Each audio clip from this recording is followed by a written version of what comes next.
இன்னைக்கு இந்த வீடியோல என்னென்ன சினிமா அப்டேட்லாம் இருக்கு அப்படின்னு சொல்லி கேட்டீங்கன்னா, விடாமுயற்சி படத்துக்கான எல்லா ஷூட்டிங்கும் வந்து முடிச்சிட்டாங்க. அதுக்கப்புறமா மென்டல் மனதில் படத்துக்கான ஷூட்டிங்கை ஸ்டார்ட் வந்து பண்ணிட்டாங்க.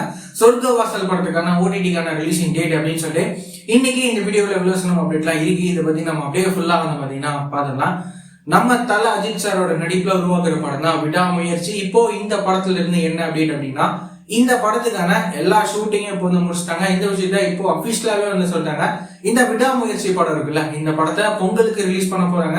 நம்ம டைரக்டர் மஹிர் தில்மேனியோட டைரக்ஷன்ல, நம்ம அஜித் சாரோட நடிப்புல, நம்ம அனிருத்தனாவோட மியூசிக்ல இந்த விடாமுயற்சி படம் எப்படி இருக்க போகுது அப்படின்னு சொல்லி நாம வெயிட் பண்ணி பார்க்கலாம்.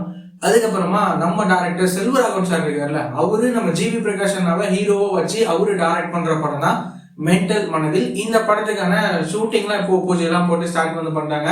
இந்த படத்துக்கே நம்ம ஜிவி பிரகாஷனா தான் மியூசிக் வந்து கம்போஸ் பண்றாரு. இந்த படத்துக்கான மற்ற அப்டேட்லாம் கூடிய சீக்கிரமே வரும் அப்படின்னு சொல்லி நம்ம எதிர்பார்க்கலாம். அதுக்கப்புறமா நம்ம ஆர்ஜே பாலாஜி அண்ணாவோட நடிப்புல சொர்க்கவாசல் படம் இருக்குல்ல, இந்த படத்துக்கான ஓடிடிக்கான ரிலீசிங் டேட்டை வந்து சொல்றாங்க. இந்த படத்தை எப்போ ரிலீஸ் பண்ண போறாங்க ஓடிடியில அப்படின்னா, வர டிசம்பர் 27 நெட்ஃபிளிக்ஸ்ல இந்த சொர்க்கவாசல் படத்தை ஓடிடியில ரிலீஸ் வந்து பண்ண போறாங்க. யாராவது தியேட்டர்ஸ்ல இந்த படத்தை மிஸ் பண்ணிருந்தீங்க அப்படின்னா ஓடிடியில பார்த்து என்ஜாய் வந்து பண்ணுங்க. இந்த மாதிரியான ரெகுலரான சினிமா அப்டேட்ஸ்லாம் நீங்க ரெகுலரா தெரிஞ்சுக்கணும் அப்படின்னு நினைச்சீங்கன்னா நம்மளோட இந்த சேனலை மறக்காம சப்ஸ்கிரைப் பண்ணி ஃபாலோ பண்ணி வச்சுக்கோங்க. வேற ஏதாவது ஒரு நெகட்டிவ் இருந்தது அப்படின்னா மறக்காம கமெண்ட்ல சொல்லுங்க.